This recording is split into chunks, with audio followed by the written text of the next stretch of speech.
Every day there is a forgetting, and every moment there is the possibility of remembering. Remembering who you truly are, awakening to your body, to the inner world and experience of being alive. Here is where you find the beauty, the joy. Here is where you free your soma.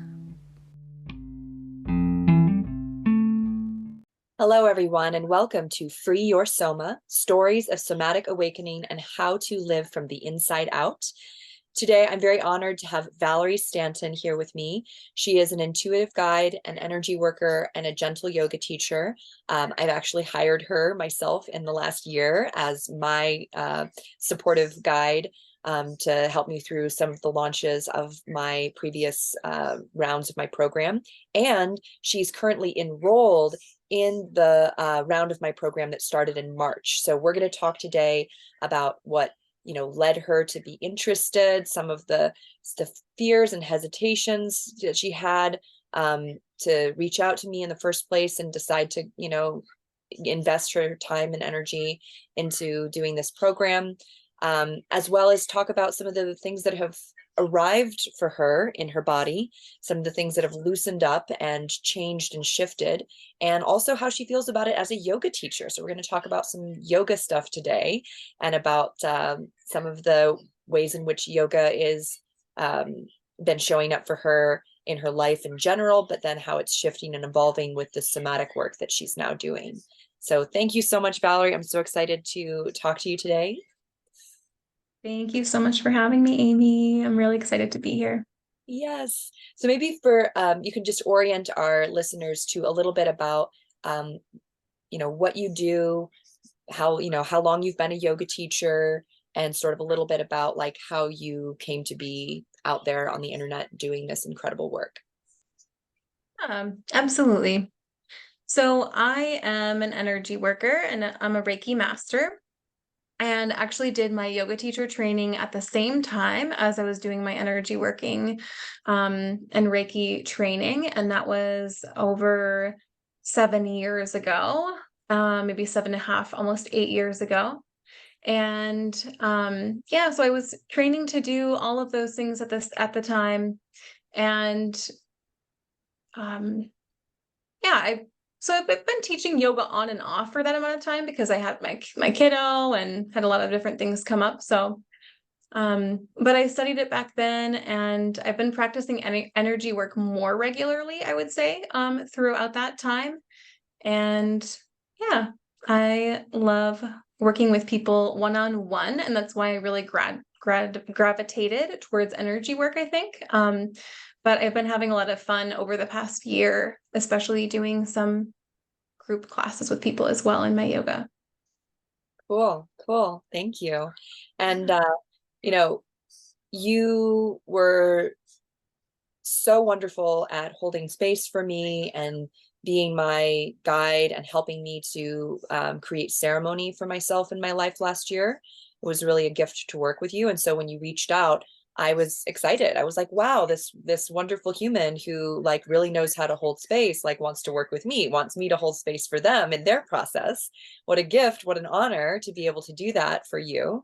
But you were really kind of frank with me about some of the like ways in which you felt vulnerable reaching out and initiating the conversation, right? Even though we already had this kind of relationship, there were some things that were kind of like in the way, and yet you had felt really called into my work based on, the things that I post and share about and write about.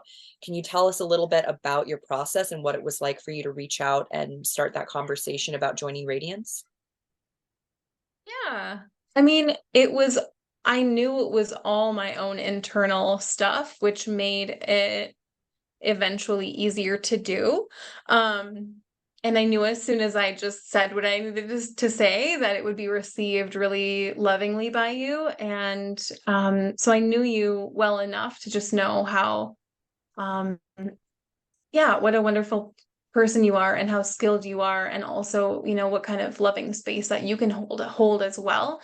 And so I just knew I needed some I needed some really big shifts in my life. And as I've mentioned to you, I needed them to be gentle. And it was kind of like I needed to sort of be coming home to myself again in this deeper way. And it felt pretty disorienting for me because of all of the tools that I have to kind of feel out of touch with myself in certain ways. And so yeah, I knew that I also needed kind of an extensive amount of support. There were things, doors I didn't want to open unless I knew that I had the support in place to hold that level of what might come up.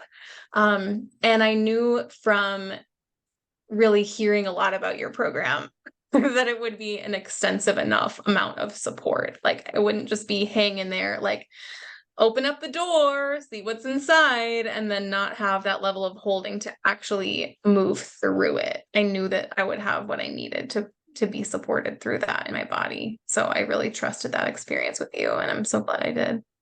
Yeah, I remember you saying that the first, like around the end of the first month, there, you were just so impressed with the format of the program, which I appreciated the feedback on because, I kind of just created this myself. I, didn't have like a specific model that I went for. I just created this format of like the one-on-one time and the group time. And I know that you just really enjoyed that first month. You felt like it went really deep. Would you say a little bit about what the first month was like for you? Yeah, absolutely. It really did. I knew that you were going to have a lot of support in your program, but I honestly didn't know. And I don't know how I didn't realize it.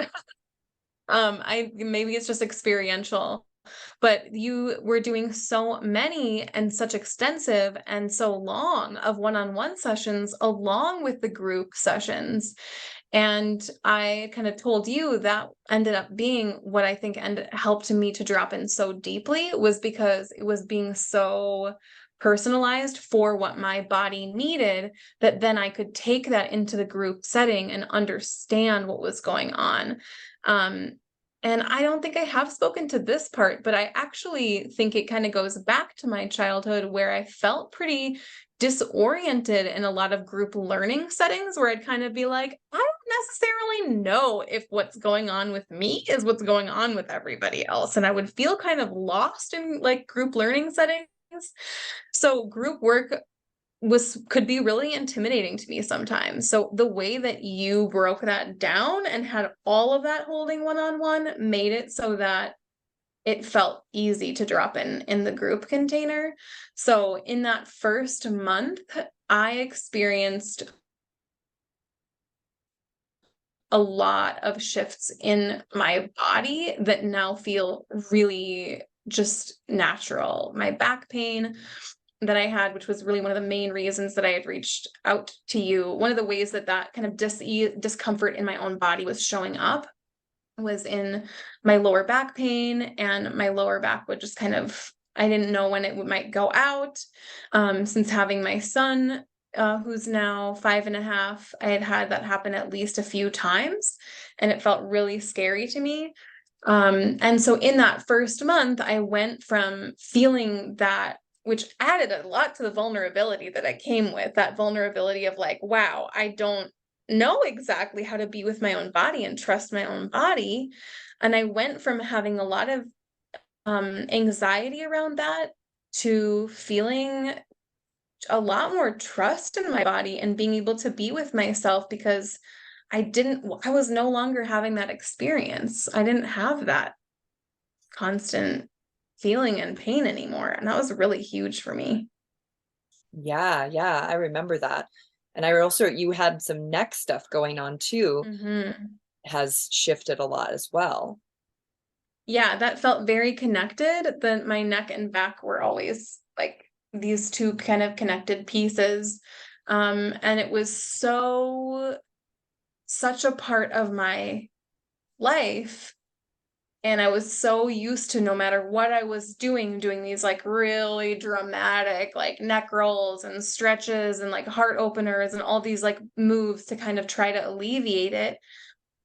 And it had just become like this loop that I was always in. Like, I mean, kind of constantly I would be moving my body in that way, but not experiencing the level of relief that I did after doing a month of the program.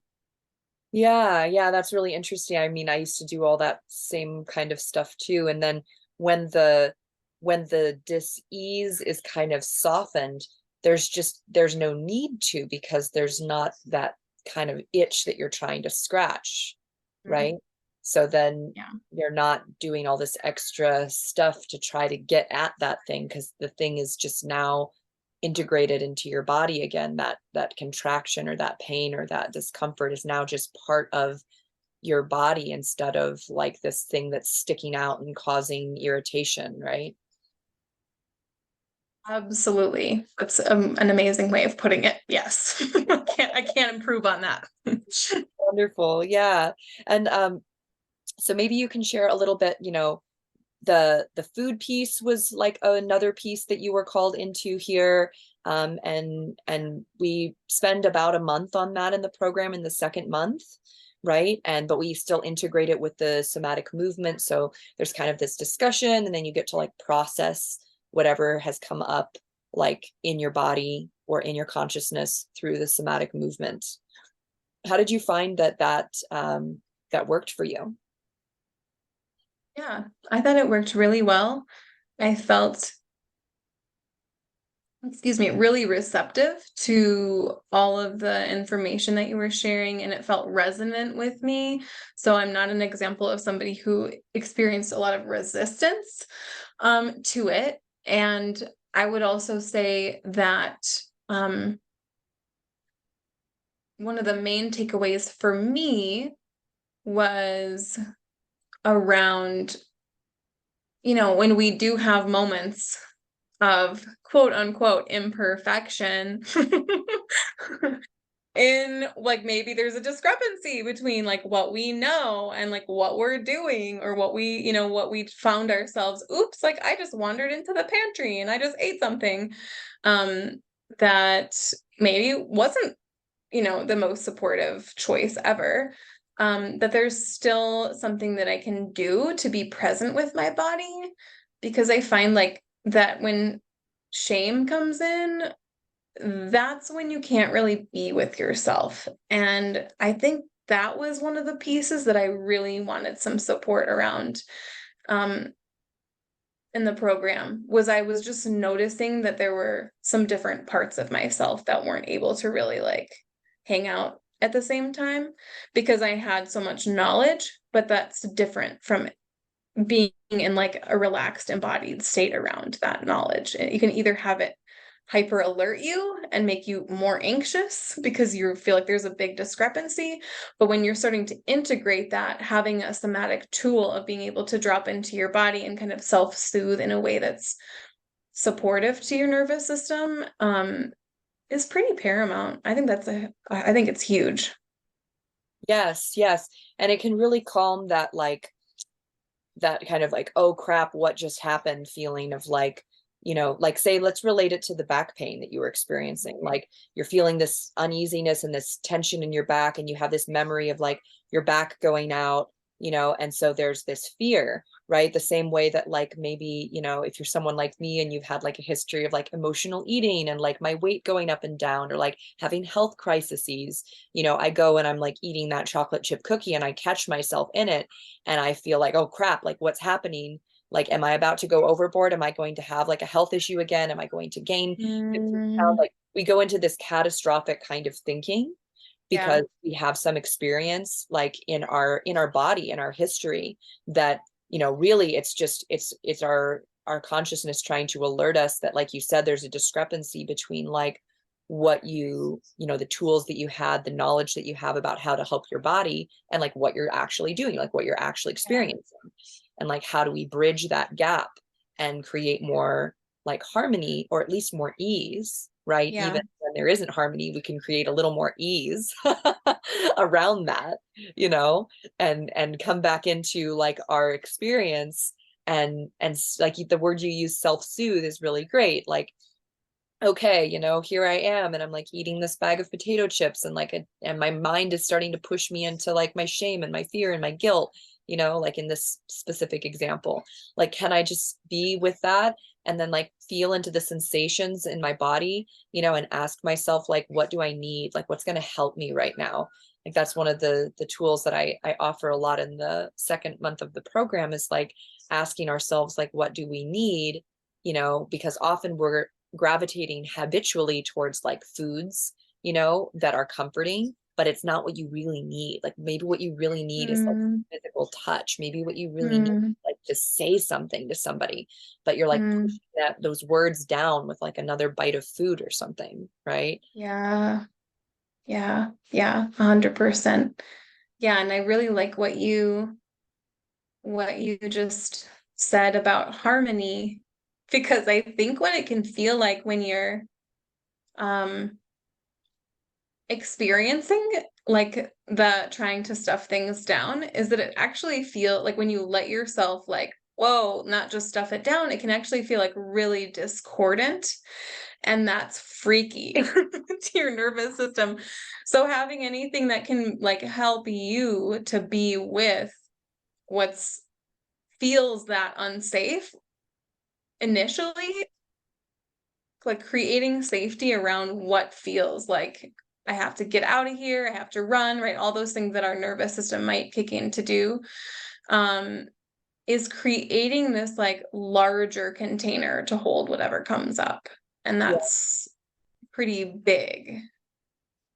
Yes, and that the Yeah. larger container can be literally like your body, and Your body. creating connection in your body to feel it all, and like be able to move with it instead of Yes. against it. Yeah. And that's Yeah. literally what we're doing in the somatic movement. We're going with the contractions Yeah. rather than, a lot of, and this is, this will bring us right into month 3, into the yoga piece and stuff like that. But, there's a lot of unintentional, I think, struggle that can be created in our bodies when we're going against ourselves instead Mm. of with ourselves. And there Yeah. can be fear in the beginning with this idea of going with ourselves, because we're like, well, what if I don't trust myself? Like, where am I going to take myself if I go with myself? Am I Totally. going to just be like binge eating? Am I just going to like go off the rails? Am I going to, you know what I mean? Like, we Yeah. like these memories of like going with our experience as not being safe, right? But then when you start Yeah. to create that bigger container of your body to be able to hold whatever experience shows up, it becomes a little bit more safe. Mm. Yeah, absolutely. Yeah, I'm resonating with everything you're saying. Yeah, so tell me a little bit, like, you're as a yoga teacher and you had, your own yoga practice. Was there anything about like, what I share about somatics, or what well, first, here's a good question. What did you know about somatics or somatic realms as a yoga teacher? Was that something you were aware of, or like, was it new to you? What did you know about this like concept of somatics? Hmm. Yeah, I learned about it more independently from my yoga training, I guess I would say, like as a word and as a phrase. Um, and definitely didn't learn about it as specifically, like about Hannah somatic specifically, but just more this idea of just being embodied. And I've experienced it in like a variety of different ways, kind of like movement meditation, if you will. Yeah, that was, but not anything that was structured the way that Hannah somatics is. Gotcha. Yeah. So it was kind of like this thing that you knew a little bit about, but like you didn't know maybe all the different differentiations of different kinds of somatic work out there, but you knew that it related to like your body and being really attentive and creating like awareness to become more embodied. Yeah, yeah, and I definitely had like a little like sampler plate of different kinds of modalities in different work that I've done. Um, but I definitely had zero experience with Hannah somatics before working with you. Yeah, That yeah. one didn't It come up. really, it really is its own kind of thing, because it's this system that's fairly extensive, meaning that we can like apply it to any area of your body. And there's a very kind of like specific technology, or kind of like piece of your nervous system that we're using to create like a really specific result of like a Yeah, longer, less tight muscle, right? yeah, Yeah, absolutely. Yeah, I had not experienced something with that was that structured before, for sure. Yeah. And then, coming into it as a yoga teacher, did you have like did you have any expectations or hesitations? What did you kind of think of trying something different that wasn't like yoga, but was like another body practice? Like what did you feel called into with that, and what was like a little bit like edgy for you? Yeah. Yeah, I felt both really drawn to it and also a little bit nervous because I had just started, not just, I had started within the past year I've been teaching yoga again, and I've shared this with you, but I really for a long time had a lot of hesitations over whether I wanted to teach or not because I felt like it was a lot of responsibility to hold in the way that yoga classes are structured with many people with very different bodies, with different injuries, all of just there's the list goes on and on and on. And with the level of training that I had anatomically, and also just the fact that I don't tend to really think super anatomically, although I had yoga training in my yoga teacher training, I've always gravitated more towards the energetic side and more towards really, I guess, proprioception or like helping people drop into their own bodies more than anything. And so I was very called to your program the more that I saw how many yoga teachers had been doing it.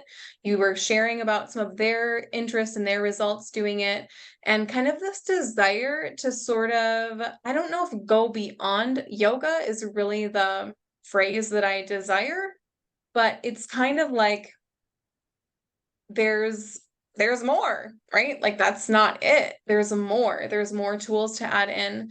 And a lot of the way that you teach is what I have intuitively always felt drawn to. And um, so that part felt really exciting to me. I always want, to teach slowly and to have people really connected to their bodies and have, like, if that was going to be the result at the end of the day, I was always less concerned about, having somebody come away with the correct quote unquote posture. And it was always more about their internal experience.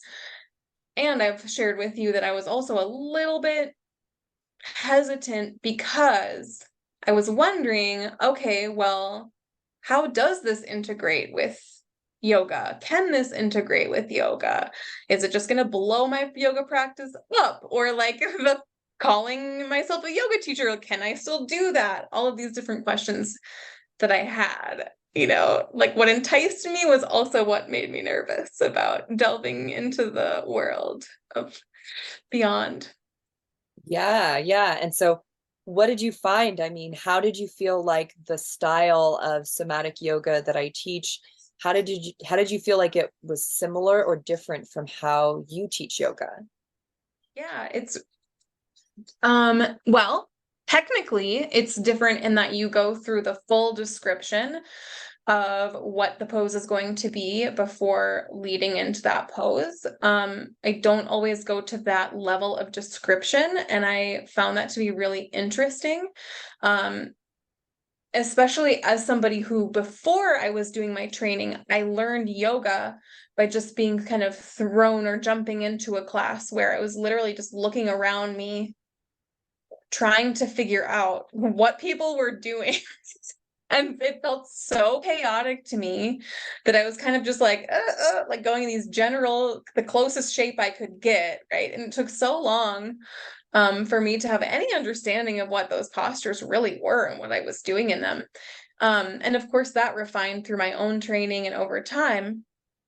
But I felt that um, the way that you teach like slows things down even more. And as slow as my classes are, there has always been this curiosity for me around that because I think that there's always more room to personalize a class even more and to help people drop into their own experience even more, to start to limit the comparison even more, because it's such a paradigm switch from our culture. Um, it's just so big. I think people need a lot of space and a lot of permission to start reprogramming that. Yes, reprogramming from what kind of like what kind of perceptions and attitudes about yoga that you feel like maybe we slip into that are related maybe to our culture? Yeah, I think that, I mean, comparison and like looking around at people to figure out if you're doing it right. That was what my experience in classes were like early on. And again, luckily for me, not once I started studying it more extensively, but when I was first starting out learning yoga by going to drop-in classes, that was how I was learning, was by looking at other people around me, because the teacher was just like boom, boom, boom, cueing things, moving on. And I was like, I don't know what you're doing. So, I mean, I think in that way, comparison became a central part of it. And looking around at other people to figure out if I was doing it right. And I think that's a massive part of our culture. We're taught to do that in so many different ways to, keep up. Um, I think that's really one of the main things to reprogram as Yeah, part of our culture. especially that, the phrase of doing it right. Hmm. Because if you're doing it right, then you could also be doing it wrong, right? And it Hmm. creates this kind of polarity of like, there's a right way to do this yoga pose and there's a wrong way to do this yoga pose. And I mean, I see this all the time. And frankly, to be completely honest, like I really used to believe that there were right and wrong ways to do yoga poses. Yeah. And I don't really think that anymore because I have a different perception of what bodies are doing. I see Yeah. bodies a little bit differently than I used to. So if I see someone who has quote unquote bad form in this yoga pose, I don't see I don't see like something that needs to be fixed. I see that this person has their nervous system is organizing their body in a particular way right now, right? And they could organize that differently in the next moment. Mm-hmm. Say Mm-hmm. Mm-hmm. right, they could just organize it differently. They could Yeah. have, and to say that the pose is right or wrong, it leaves out what the person is experiencing internally, right? So for Yes. example, in the case of like you're doing it wrong if it hurts. Let's say we just use Mm-hmm. that. If you're hurting in the yoga pose, then you're doing it wrong. Mm-hmm. Well, sometimes hurt is this relative thing. What hurts to Mm-hmm. you could feel good to someone else or could feel like okay to someone else who has like a high pain tolerance, or you could be just very sensitive and it hurts a lot just to do small movements, right? Yeah. So, and you can't see hurt from the outside. You can't look at somebody's yoga pose and know what they're experiencing internally. You can't, No. you can only ask them to inquire what they're feeling. Someone could be doing a yoga pose that looks wrong, looks like bad form. They don't feel any pain. They're having a great time. Yeah. Doesn't Yeah. hurt what they're doing because their brain is organizing it in this way that whatever they're doing is comfortable and feels natural to them. But you're looking at them and saying, oh, their hips need to be more forward, their spine needs to be more straight, they're collapsing through their lower back, right? All these. Mm-hmm. At the same time, you could have someone like me who had this beautiful form, and yet I was experiencing pain, but I had such a high pain tolerance and I had such strong will and determination that you would Mm-hmm. never ever know that I was having pain. Yeah. I didn't even fully Yeah. register that I was in pain because Totally. my form was so beautiful in this pose. Yeah. Yeah. So, Yeah.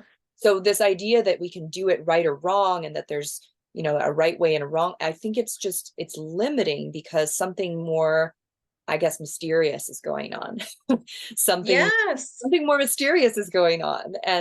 And so that's part of what I've been opening myself up to in my own practice, but also in the way that I'm offering the somatic yoga is like, how can we get more into that discovery and that process? And how can I like trust that if I give people space to have their own experience, that whatever shows up in their experience is going to be like safe, right? Not good or bad. Yeah. Yeah. Yeah. And I love that so much. Yeah, I really, really, really love that. That's something I just resonate with on on a really deep level. And I think like that in some ways, I think that is something that I like that Hannah Somatics comes without a lot of the cultural ideas and baggage attached to it, because there are a lot of limitations that yoga can have just because of that. I remember teaching a class not even really that long ago, and like I was saying, like my classes are really slow. They're like, they're like in slow-mo and all these things, right? And I remember there was somebody who was there, and I was like, I was just like, but he must not be in a very comfortable, space, because his body just really didn't look like that. And was kind of not trying to single him out, but I was also trying to really offer, like, let's, help you experience more ease and comfort in this position, or maybe not in this position. And he was really like not really quite able to receive that in that moment. And he was even like, but yeah, but like I'm stretching, and like that's what yoga is all about. And I was kind of like, ooh, oh no, like this idea of like he was already jumping to bypassing his body experience. And I was so trying to like meet him there and try to alleviate some of the discomfort I could tell was in his body. But he already had an idea of what the agenda should be from him coming to that class. And I was like, dang, that's when I was like, this is so big. How do I even have a yoga class without having some of these very almost meta conversations about like, what are we doing here? Why are we out here? Like there's a lot to kind of be redefined, I think, within our culture when it comes to this kind of stuff. There's a lot to be unpacked.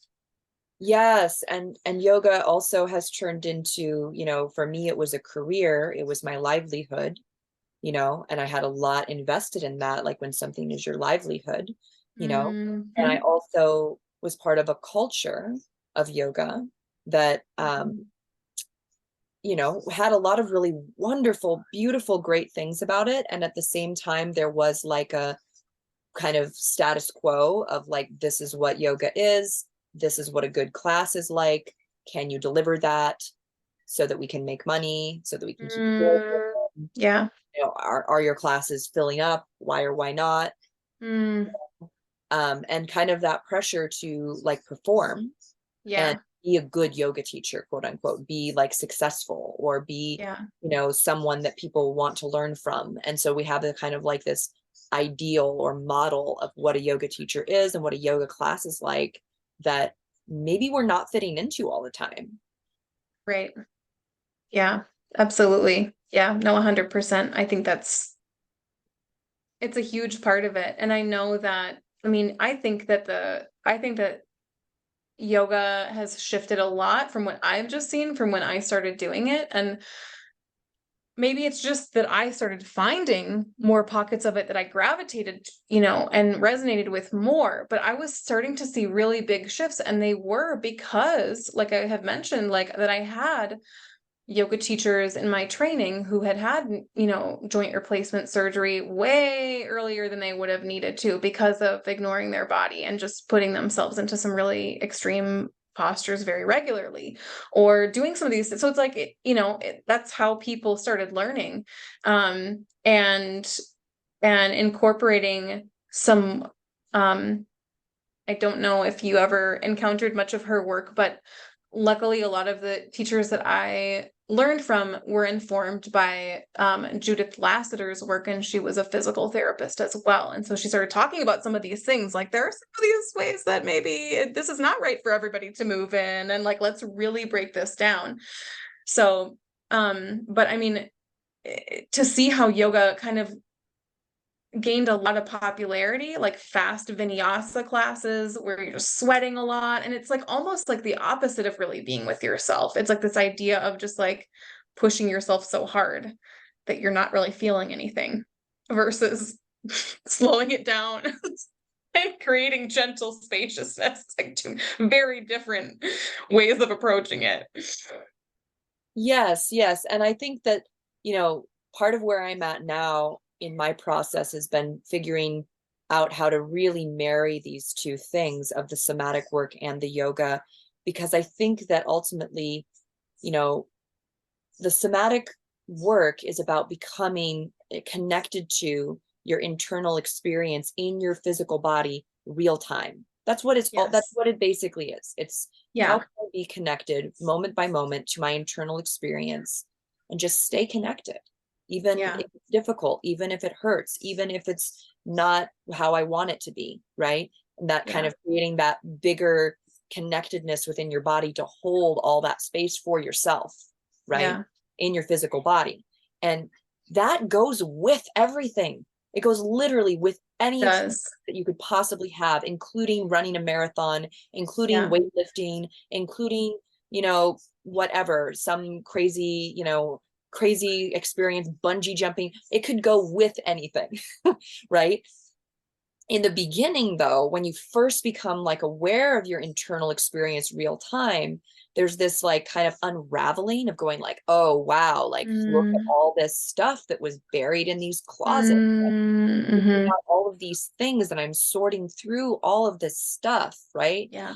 And that's Yeah. part of what like I very, very gently invite you into in like a really like easeful way in the Radiance program. Like it's Yeah. not, we don't do like intense cathartic heavy lifting stuff. Like certainly some Mm-hmm. people have big moments, in their physical experience, but for the most part it's about letting go, and it's about Mm-hmm. letting things naturally process over a period of Yeah. time, right? Yeah. Yeah.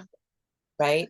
But really, like, Yeah. where I'm starting to arrive at is like, this can go with anything, including an intense vinyasa class, but you're going to have a hard time with that intense vinyasa class if you're at the beginning of your somatic journey, because you're in this Yes. unraveling phase and you're starting to sort through and realize how disconnected you've been, and how maybe, like me, you may have been using intense physical experiences to separate yourself from your body. Mm-hmm. And how Yeah. can I be with those intense physical experiences while remaining connected to my body? Yes. Yes, that's not something that just happens one day and it's done. It's like an ongoing. Absolutely. Yeah. And it might look totally different. You might make some very different choices than you would otherwise. And that is part of I think, gaining trust in yourself and why it makes sense to start it slower and smaller, because it's like you're learning how to like hold your own hand on that journey. And if you try to do that while you're like running, but you actually don't really trust yourself, it's not really an integrated experience. Like you start slow. You're literally connecting with yourself. Um, and yeah, and so you don't know how things might shift. Yeah, I think it's totally possible that you can also do things where you're moving faster. I don't think that the somatic practice says you must only ever do things very slowly. Um, but I think that once you are integrating that experience more, it can give you a foundation, to move from. Absolutely. Yeah. Yeah. Yeah. And I mean, a lot of times, and again, I'm speaking for myself with all of this because I've been on this this very kind of arduous at times journey with yoga, and I feel like I'm really Hmm. sort of healing my relationship to it, because Yeah. I wasn't super like healthy when I like in my approach to yoga. It was kind of compulsive in the beginning for me. Yeah. I came Yeah. into it fresh from like a traumatic experience, recovering Yeah. from like having been abusing substances as a teenager to deal with Yeah. depression and stuff like that. So for me, when I came into my yoga, I came into it in a certain level of desperation. And, Mm. sometimes we have an upregulation of our nervous system, right? Like that intense, fight or flight kind of like sympathetic nervous system experience. We have it Hmm. like deeply linked with like um dissociation. We have it Yeah. linked with exiting our experience, with getting out of our body. And so Yeah. unlink those two things and then be able to enter an elevated nervous system state, a sympathetic state, with actual body awareness, with actual presence in your body, like that's a task, like that takes time to unlink the dissociation and the upregulation of your nervous system. Do you know what I'm saying? I do know what you're saying. I'm just like taking that in because I think that's so true. And I think a lot of peak experiences that people have can be like that for sure. Yeah. Yeah. Where it's like they're almost only able to have a peak experience because they're dissociating sometimes, and then it's like, oh my gosh, it's such a different experience to be, I mean, slowly integrating it. And I think that, that was another piece of why I was kind of resistant to it, is like, I knew that you weren't going to hand me just like some miracle solution. Like I knew from what you've shared about your own experience and like what it is that it really is because you're like weaving it into the fabric of your own life. Like you're normalizing having this be something that, is not just like, oh, you just did ayahuasca and now all your trauma's gone. Or like the way that people can just market things sometimes, I think can be so like we all want to believe that. And so I knew that it would be, I knew at times I was going to not want to do it. Or I'd be like, when I first did it, I was like, this is boring or whatever, Yes. And so I knew at times I was going to feel that way. Yeah. Yeah. Yeah, But totally. and it's true. There are still times I don't always want to do it, that where and that's just like my own resistance talking, because I know whenever I do bring in the movements, like it feels like very like it feels like a sense of release, I guess, and a relief. I said release, but I meant maybe it's both relief in my body. It is. And our bodies want it. Our bodies are like calling for it. And then Yeah. our minds and our like, other layers of like ourselves are like, I don't want to, or like, Yeah. I have some other thing I want to do, or I'm too busy, or there's all these things that come in. But once you like give it to your body, like once you actually like your body's just like, oh, thank you. Thank you so Yeah. much. It's kind of like, I think of it as like my little kid who doesn't want to go to bed or something, Yeah. but is like so tired and starting to get cranky and starting to get, Yeah. overwhelmed by everything. And it's like, oh, let's just go to bed and it'll feel so good to rest. And like, I don't Yes. want to. Like, Yeah. Well, and I think like this part has been honestly, this part, I'm glad I'm gonna say this because I feel like this has been the part of my journey, really why I called you in, was because, I had my kid when I was 30 and he's 5.5. And I didn't anticipate some of the changes that would happen as a result of that. And I think I had this very not idealized relationship with my body, but I actually felt like pretty in control, quote unquote, of my body to a certain extent. Like I felt like, okay, by this point, I kind of know like what foods, like really bother me and which don't. I kind of felt like I had this understand or like almost like agreement, like with my body of like, okay, like I can do these yoga poses and I can be okay, or I can like know what to eat and I'll be okay. And I think that becoming a parent for me was such a big curveball, not only in the decrease in the amount of personal time that I had for myself, but also like when I started having this back pain show up or these things that were pretty unfamiliar to me. I know our stories are very different because you were living with like intense chronic pain. And I didn't really have that. Mine like started showing my more intense experience with my body started showing up after, having my kiddo and just like my whole relationship to my body really was changing. And I think that's when I was like, wait a second, I don't really know how to handle this. And this is when the things I used to go to could actually make it worse, when sometimes exercising would make it worse. Sometimes doing yoga would make my back feel worse or more, I'd feel more out of control.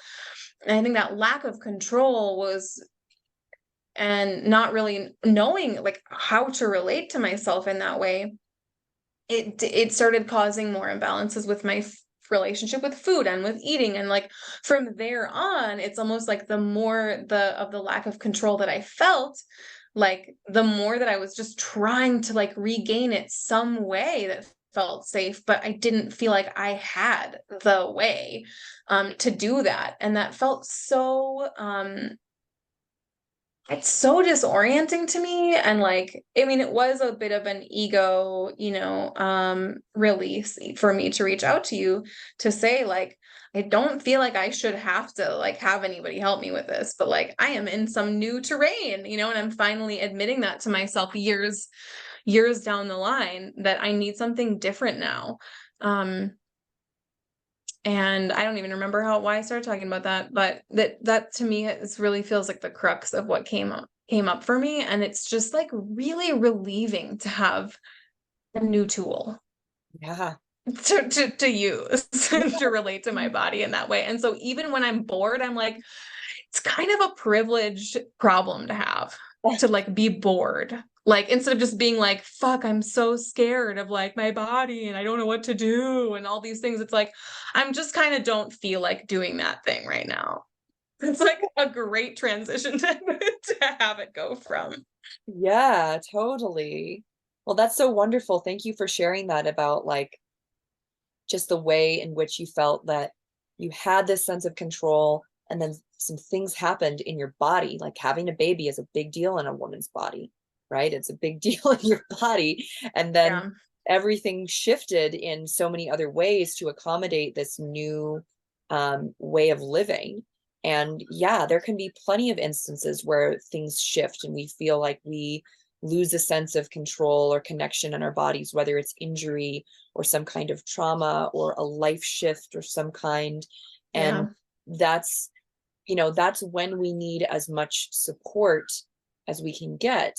And I'm so grateful that you like reached out and finally felt that there was someone that was able to help you. And what you've experienced now, since we're now ending the third month of the program, you have talked about feeling so good in your body, feeling so like flowing in your body. Certain activities that you were like afraid to do before, you're like comfortable and happy and joyfully doing now. Yeah. Yeah. Would you say a little bit about how things are like, after this third month of the program of doing this practice with me? Yeah. Yeah. Yeah. Yeah, I feel really, I think it's that sense of being able to trust myself that gives me that sense of being able to be at home in my body. And that feels like such a relief. And yeah, I remember after that first month or I don't remember when it exactly happened, but just being able to know that I could be in the garden and like be bent over in that position that was really aggravating to my back otherwise, that I could do that and that I could just know that I was going to be okay. And even when we started the program and there were just certain arching movements with my back that gave me a lot of anxiety. And it's amazing to me now how I don't have that experience at all. So I just feel like this really, I mean, the phrase that we've used in a different context was softly embodied. And that just feels really safe and nurturing. And I mean, another piece, like, I just want to say for anybody who's listening too, is like, I really thought that I had to lose a lot of weight before I could feel that. Like, I really thought I was kind of like, okay, like, I'm going to get some tools from this, but I was like, I'm not actually going to be able to be out of pain until I'm like 40 pounds lighter. And I have lost some weight, but I have not lost 40 pounds. And I thought a huge part of my brain, even coming in, was like, okay, Amy's gonna help me with like this one thing, like so that I can exercise more, so that I can lose the weight, because I probably can't actually be out of pain until like I lose a significant amount of weight.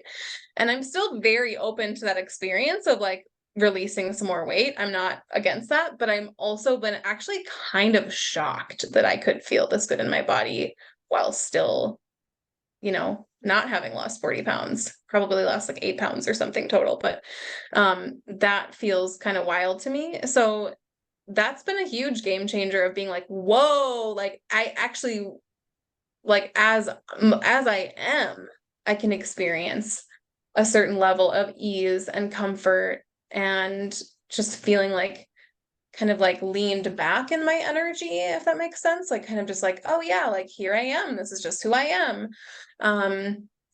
And that's been really, really freeing. And I actually think that was a gift I didn't know that I needed, because I knew the whole time, because of my past experience with eating disorders and all of that stuff, I was like, I totally like know how to lose weight in a way that's disembodied. Like I know how to bully myself into it. Like I know how to like put my head down and like just do the right things. But I was like, I kind of actually don't know how to do it from a place that's like integrated, embodied, really compassionate. I haven't done that before. And so I have felt like a kind of a sense of relaxation around knowing that I can be comfortable exactly where I am, and that it's like a choice that I get to make, if that makes sense. Rather than something that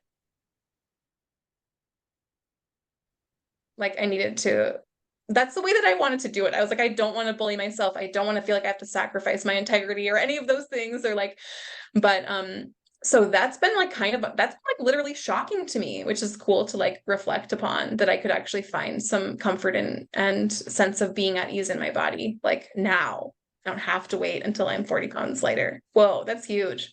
Right. Well, and I would argue that being more at home in your body, feeling more comfortable doing and daily physical activities, and also just not having that same, like, I guess, level of discomfort in your body, is all of that's going to support whatever choices you make around weight loss.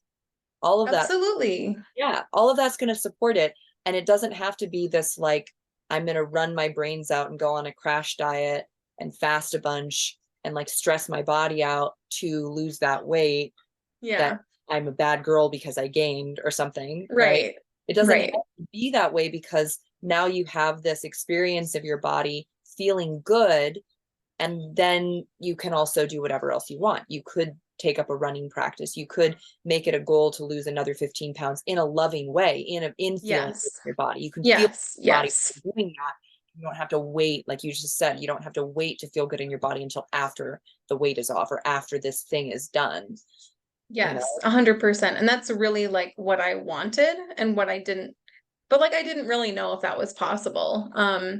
But I feel like there's a like a deeper invitation, to like continue the thread of like what helps me to feel really good, if that makes sense. So it's like it starts now, and then like you get to keep following it rather than being like, you can't have it until Right. like, until this happens. And I know from so many, I know that finish line is like a false, it doesn't really exist. I know it doesn't really exist. It's just like you just kind of keep following like what feels really good to you. And so it feels so good to cultivate that. And then like it's more like an allowance of like continue to allowing more and more and more of that into my life, rather than like the opposite spectrum of just pushing really hard for it. So it Yeah. feels really good.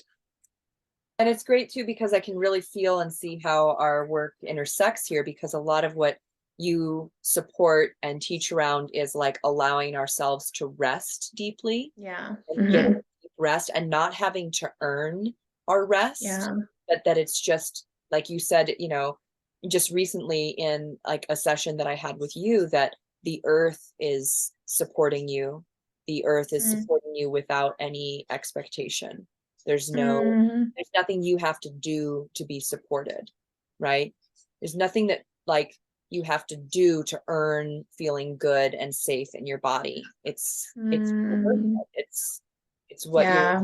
allowed to experience by being in your body. Yes. Yeah. That's so true. It's so true. I feel like, yeah, we both do a lot of gentle, like allowance, right? For all of that kind of deprogramming, if you will, to happen. Yeah, on different levels. So, oh yeah, our work definitely is very complementary. Yes, absolutely. Well, thank you so much for being so vulnerable and sharing about your personal experience, with somatics and some of the things that it's funny. I thought of this quote like right before we got on this call, and I'm like thinking about it in like a new way. So Mm. I think it's Shakespeare, and I mean, I'm just probably gonna like misquote it a little bit or something, but it's talking about the dream within a dream, Mm. right? And life is like this dream within a dream, you know? And I was thinking about that in terms of like this idea of like a somatic awakening or waking up, you know, or being, you know, woke is kind of like the really, you know, kind of over the top politicized term for it. But this idea that like the the waking up or the awakening never stops. There's just like layers. Mm. So like there's a dream within a Yeah. dream within a dream, and we're continuously, you know, waking up to a new day and a new experience and something like that we weren't aware of in ourselves before. It's like, you Mm. know, how deep does the rabbit hole go? Like it just keeps kind of going and going, and we keep learning and discovering, and there's always something more, right? And so even Mm. as like an energy worker, as an intuitive guide, as a healer, as a yoga teacher, like there was still another layer of like awakening that you were Yeah. being called into. Yeah. Actually Yeah. feel bad about. It's not like weren't you had failed or something, you know what I mean? Like Yeah. it's Yes. really beautiful and just part of this continuous process of being alive and being open to like the new possibilities that are available in, you know, in our lifetime. Mm. Yes. I love that so much. And I think that just, yeah, reframes it from, yeah, being something that we get to be excited about. And that is what it's about here. Like if we did choose to come here, we chose to play the game of of like baseline, like, you know, kind of starting to want to go to sleep, but then also that desire, that little seed within us that's like what that desire to wake up too. And it's that really interesting contrast, I think, that we just keep playing with on on the earth game. And I don't know, I'm having fun, and it makes it even more fun to connect with somebody like you, or you just get to share your gifts, I get to share my gifts, we just all get to keep reminding each other, like your podcast tagline says, you know, it's all about that, just helping wake one another up. Yes, yes, and start to live from the inside out, from our internal Yeah. experience, and dance with the internal experience and the external reality, and notice how they're constantly in this beautiful exchange, flowing with Mm, one another, you know, and that yeah. we're so blessed to be able to like witness that dance and interact and play with it. Mm. Mm-hmm. Here, here. Awesome. Oh, well, it's been such a lovely conversation today. Thank you for getting into some of the yoga stuff and talking about these things that I think sometimes can be kind of taboo to talk about as a yoga teacher, in, Mm, like the yoga world, because like there definitely is like, I don't know, a way things are done. And then there's also yeah. like different ways that things are done, you know, different schools of Yes. thought. And you Yes. know, to kind of analyze and like talk about some of the challenges that, you know, like you've had as a yoga teacher, that you've had as a yoga student. I don't feel like everybody's always like ready to share about that stuff. Mm, yeah. Yeah. Honestly, my pleasure. I feel like we're all here in service to one another. And so if somebody can relate and it helps them to feel like they can explore, you know, more, then there we go. Thank you. Yes, Yeah. beautiful.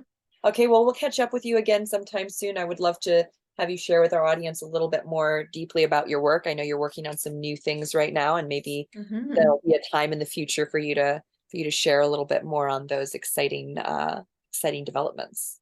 Yes, please. I'd love to come back. It'd be really fun. Awesome. Thank you, Valerie. Thank you, Amy.